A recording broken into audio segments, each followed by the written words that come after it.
السلام عليكم ورحمة الله وبركاته.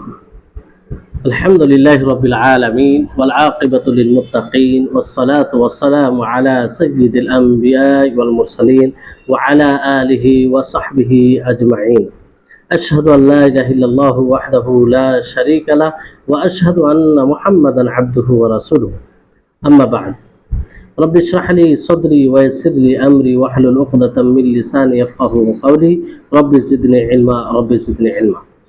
সম্মানিত দর্শকবৃন্দ, আজকের এই ভিডিও সেই ধারাবাহিকতার একটি অংশ, যে শিয়াদের ছদ্মবেশী চেহারা, শিয়াদের মুখোশ উন্মোচন করার যে একটি সিরিজ শুরু হয়েছে, তারই একটি অংশ এটা।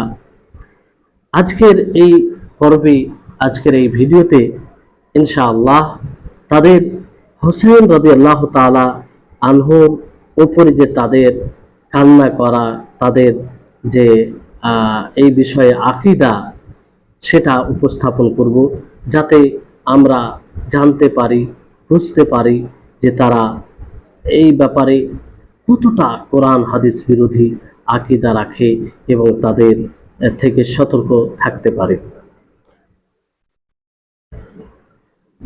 হুসেন, উনকে যে শিয়াদের ইমাম, যে বড় ইমাম খোমেনি, তার এটা কথা যে হুসেন রাদিয়াল্লাহু তাআলা আনহুর উপরে কান্না করা, মাতম করা, সেই ধরনের মজলিস লাগানো, এগুলো এমন বিষয় যে বিষয়গুলো প্রায় 1400 বছর থেকে ইসলামের হেফাজত করে আসছে, নাউজুবিল্লাহ।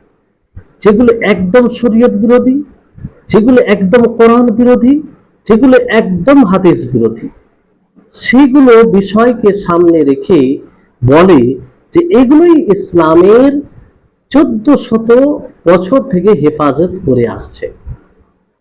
তাদের যে ইমামে আজম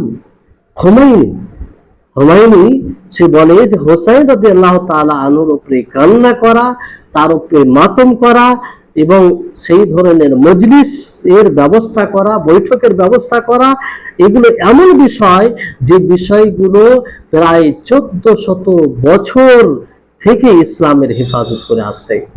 আপনারা জানেন যে লাইসা কি হাদিসে রয়েছে যে যারা মাতম করে, যারা বুক থাপড়ায়, চেহারাতে আঘাত করে, বুকে আঘাত করে, মাতম করে, চিৎকার করে কান্না করে, এগুলো জাহিলিয়াতের বিষয়।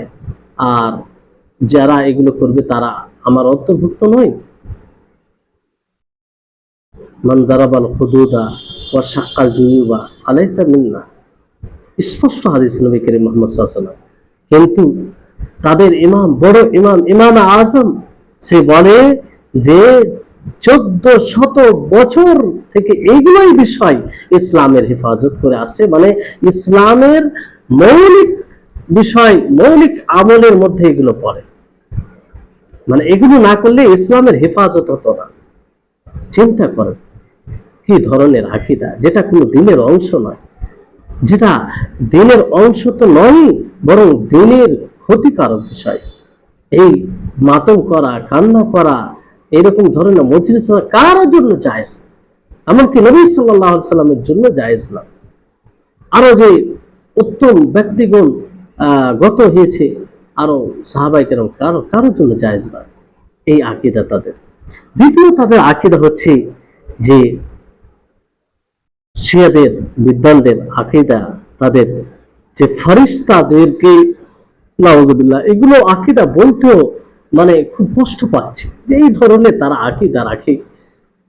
যে তারা আকীদা, তাদের আকীদা হলো যে ফেরেশতাদেরকে আল্লাহ তাআলা তাদের ইমামের নূর দিয়ে সৃষ্টি করেছে। তাদের যে 12টি ইমাম, দ্বিতীয় পর্বে আপনাদেরকে বলা হয়েছিল যে 12 জন ইমাম, তাদের ব্যাপারে তাদের ধারণা তারা মাসুম আনিল খাতা, তারা কখনো গুনাহ করতে পারে না, তারা কখনো পাপ করতে পারে না, তাদের কোনো গুনাহ হয় না, তাদের কোনো পাপ হয় না।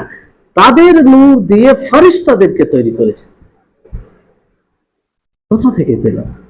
কিসের ভিত্তিতে এই আকীদা? আল্লাহ তাআলা সমস্ত মানব জাতিকে সে কি দিয়ে সৃষ্টি করেছেন, এটা স্পষ্ট কোরআন দ্বারা। ফেরেশতাগণকে কি দিয়ে সৃষ্টি করেছেন, এটা স্পষ্ট। কিন্তু এদের আকীদা যে ইমামগুলো নূর দিয়ে ফেরেশতাগণকে সৃষ্টি করেছেন। আর কি বলে যে ফেরেশতাদের আমলের মধ্যে হোসেন রাদিয়াল্লাহু তাআলা আনহুর কবরের উপরে কান্না করাও রয়েছে। মানে ফেরেশতাদের যে আমল অনেকগুলো রয়েছে, তার মধ্যে একটি গুরুত্বপূর্ণ আমল হোসেন রাদিয়াল্লাহু তাআলা আনহুর কবরে গিয়ে কান্না করা। এই জন্য 4000 ফেরেশতা এই আমলের তাদেরকে বাধ্য করা হয়েছে যে কিয়ামত পর্যন্ত তারা হোসেন রাদিয়াল্লাহু তাআলা আনহুর কবরের উপরে কান্না করবে আর মাতম করবে। নাউজুবিল্লাহ।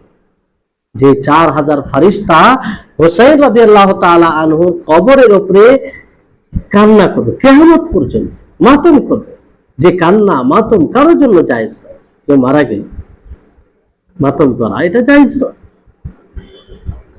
আর সেই আমলকে ফেরেশতাদের সাথে জড়িয়ে বলছে, ফেরেশতাদেরকে আল্লাহ তাআলা মুকাল্লাফ করেছেন যে তারা 4000, তাদের সংখ্যা 4000 ফেরেশতা।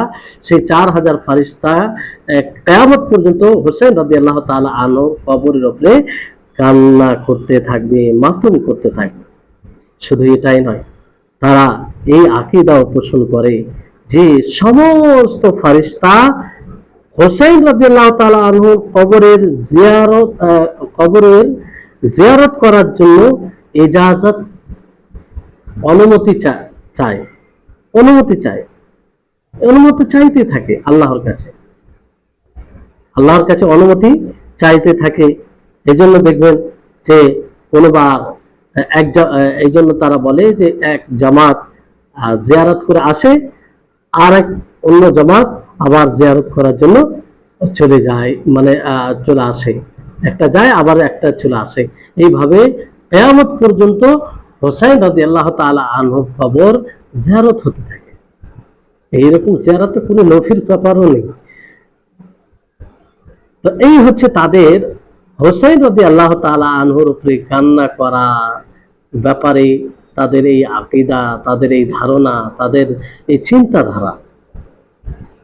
তাহলে এখান থেকে চিন্তা করুন, আসলে তাদের উদ্দেশ্য হোসেন রাদিয়াল্লাহু তাআলা আনহুকে ভালোবাসা নয়, বরং হোসেন রাদিয়াল্লাহু তাআলা আনহুকে ঢাল বানিয়ে হোসেন রাদিয়াল্লাহু তাআলা আনহুর ভালোবাসার নাম দিয়ে মুসলিম সমাজের মধ্যে যারা প্রকৃত ইসলামকে ফলো করে সুন্নি মুসলিমদের মাঝে তাদের বিভ্রান্তিকর, ঈমান বিনষ্টকারী, ইসলাম ধ্বংসকারী চিন্তাধারা, আকীদা ছড়িয়ে সাধারণ মুসলিমদের ঈমান নষ্ট করতে চায়। জি, এটাই তাদের উদ্দেশ্য, এছাড়া আর কোনো তাদের উদ্দেশ্য নেই। কারণ এগুলো ভিত্তিহীন, যার কোনো আসল মূল নেই। জি, এই হচ্ছে বিষয়। এই জন্য আল্লাহ তাআলার কাছে দোয়া করতে হবে, আল্লাহ যেন এদের এই জঘন্যতম আকীদা থেকে আমাদেরকে হেফাজত করে আর অন্য মানুষদেরকে হেফাজত করে। কারণ এগুলো স্বাভাবিক বিষয় নয়, এগুলো ঈমানকে নষ্ট করে দেয়, দ্বীনকে নষ্ট করে দেয়, সবকিছুকে বরবাদ করে দেয়। আল্লাহ আমাদের সকলকে তাদের থেকে হেফাজত করুন, আর আমরা যেন প্রকৃতভাবে ইসলামকে জেনে